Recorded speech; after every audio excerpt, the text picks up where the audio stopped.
주님 예수님, 오늘은 8월 29일 성 요한 세례자의 순환 기념일입니다. 민족과 신앙, 나라와 교회라는 제목으로 강론하겠습니다. 만국과 광복, 분단, 그리고 통일에 대해서 생각해보는 좋은 기회입니다. 왜냐하면 지금으로부터 꼭 113년 전인 1910년 오늘 우리 민족은 나라를 일본에 빼앗겼던 것입니다. 그러고도 우리 민족은 아직도 우리나라를 온전한 형태로 되찾고 있지 못합니다. 나라를 빼앗기기 전에 온전한 상태로 되돌려놓는 일은 반만년의 유관 역사를 자랑하는 한민족의 자존심이며 또한 후손들에게 떳떳할 수 있는 소중한 의무입니다.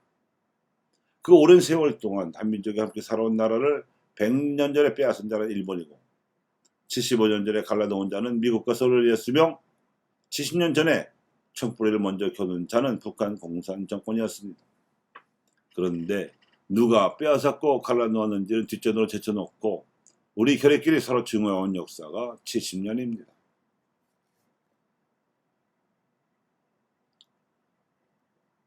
역사 현상을 인식함에 있어서 인과관계가 뒤바뀌어져 있습니다. 엉킨 실타래를 풀자면 실마리를 먼저 차지하듯이 분단과 통일 문제의 인식이 탁 걸으면 만국의 원인을 알아야 하고 그 중에서도 침략 행위자로서 지금도 여전히 한반도 분단을 획책하며 통일을 방해하면서 전쟁할 수 있는 나라로 회귀하고자 발버둥치고 있는 일본 군국주의 세력에 대한 냉철한 인식이 기본입니다. 그 다음에 분단 행위자인 미국과 소련 등 주변 강대국의 한반도 정책에 대한 냉철한 인식이 그 다음입니다. 그들 나라는 자신들의 동아시아 패권 경쟁에서 한반도를 자신들의 직접 충돌을 완화시켜주는 완충지대 정도로 간주할 뿐 분단에 대한 책임 의식조차 없습니다. 그들은 최근에도 북한 정권 붕괴라는 가정하에서 한반도 북부를 주변 4대국이 분할 점령하여 통치하려는 시나리오를 가지고 있는 뻔뻔한 자들입니다.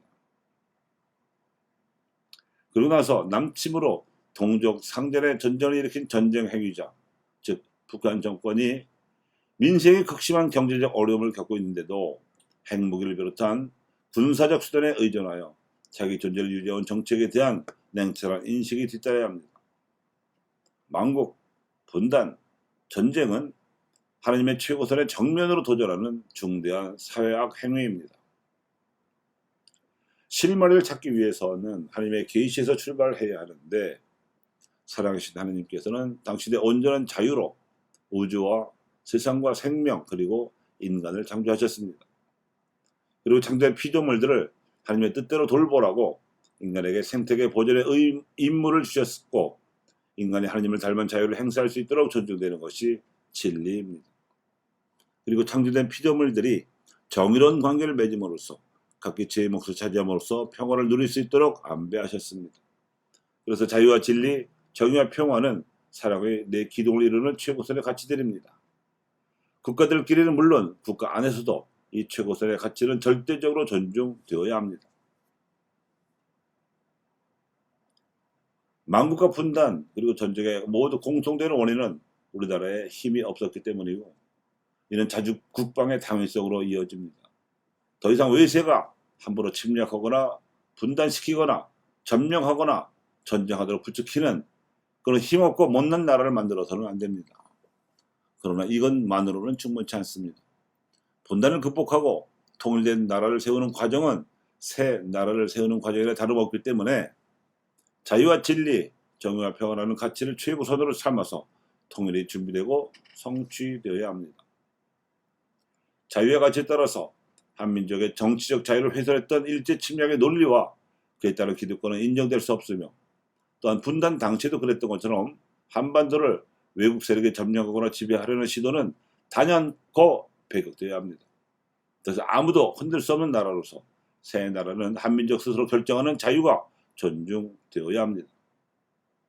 남한의 군사작전 통제권과 북한의 비핵화 조치를 포함하여 남북한 정상이 판문점과 평양에서 온결의 앞에 합의한 원칙과 내용이 실현될 수 있도록 국제연합과 미국의 제재 조치를 남북한 정부가 주도적으로 슬기롭게 풀어나가는 데서부터 우리 민족의 정치적 자유는 시작되어야 합니다. 자신의 문제와 운명을 스스로 결정하지 못하는 자는 자유인이 아니라 노예입니다. 한 민족은 정치적 노예 상태를 졸업하고 정치적 자유를 누리고자 합니다.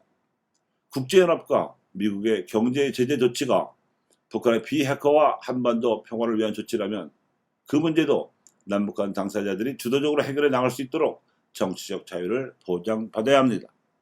이를 인정받는 일부터가 한 민족의 정치적 자유에 해당하는 일이요, 정치적 역량으로 해내야 하는 일입니다. 한반도의 평화를 어느 누구보다 바라는 이들은 태평양 너머에 있는 미국인들이나 전 세계에 흩어져 있는 민족이 인류이기 전에 한반도에 사는 한민족 자신입니다. 진리의 가치에 따라서 새 나라는 이념보다 인간이 존중받는 나라여야 합니다. 국가는 자본주의나 공산주의라는 이념을 넘어서 국민과 거주자 모두가 행복을 추구할 권리를 존중함으로써 인간의 존엄성 진리에 봉사해야 합니다. 자본주의든 공산주의든 그 어떤 이념도 인간 존엄성 이상의 진리일 수는 없습니다. 그 이념이 보장하려는 숨은 본질이 미국의 국익과 패권이라 할지라도 만약 인간을 넘어서려는 이념이 있다면 그것은 우상입니다. 교회와 그리스도인들은 인간의 존엄성을 인정받아야 하는 이유가 그 인간이 하나님을 닮아야 하기 때문이라는 것을 믿습니다. 또한 인간은 개인 윤리와 공동체 윤리로 세상을 만납니다. 이 두 윤리는 균형을 이루어야지 충돌해서는 안 됩니다.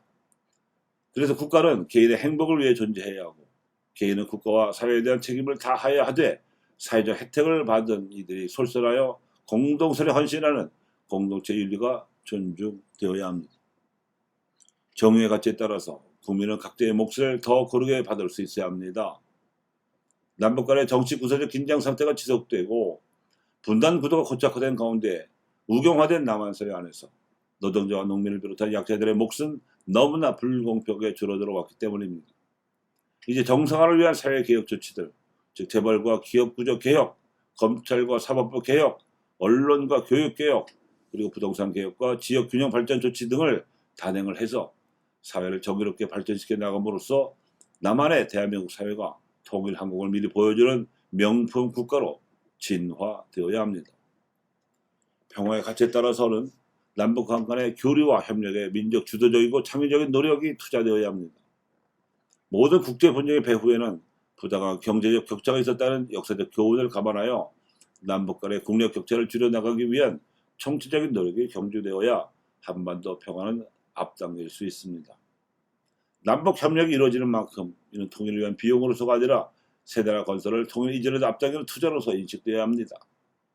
그리고 남북 협력 사업을 국제사회에 개방하여 미국과 일본을 비롯하여 가능한 많은 나라들이 함께 투자하도록 유도하는 일이 한반도에서 전쟁을 방지하고 평화를 정착시키는 지름길이 된 것입니다. 이렇듯 자유와 진리와 정의와 평화의 가치는 사랑이라는 가치의 표현이므로 가톨릭 그리스도인들은 이 모든 노력에 있어서 하나님 사랑으로 결의 사랑을 실천하려는 십자가를 앞장서서 짊어질 수 있어야 합니다. 그 십자가는 네 가지로 나타날 것입니다. 첫째, 우경화와 보수일변도에 따른 지형에서 정치적 자유를 누리기 위한 사회 여론을 일으키는 수고를 감당할 수 있어야 합니다. 건전한 보수와 건전한 진보가 균형을 이루어야 새의 좌우 날개처럼 우리나라를 자유로이 날아다니게 할 것입니다. 둘째, 인간 전업적인 진리가 실현되는 사회를 실제 내 생활과 활동의 현장에서부터 이룩하려는 수고를 마다하지 않아야 합니다. 셋째, 정의가 강물처럼 흐르는 나라를 목격하기 위해 목소리를 내야 합니다. 넷째, 평화가 들숨 날숨처럼 자연스러운 나라에서 살기 위해 정치적 주권자로서나 경제적 소비자로서 힘을 쓰는 노력을 해야 하고, 이 점에서 가톨릭 신앙인들이 하나님 사랑으로 교회를 살아갔던 안중근 토마스의 선구적 노력을 향로로 삼기 바랍니다. 나라를 빼앗긴 수치와 함께 요한 세자의 의로운 수단을 기념하는 오늘, 통일된 새 나라를 세우기 위해 우리에게 요청되는 은총을 겸손되이 하나님께 청합니다.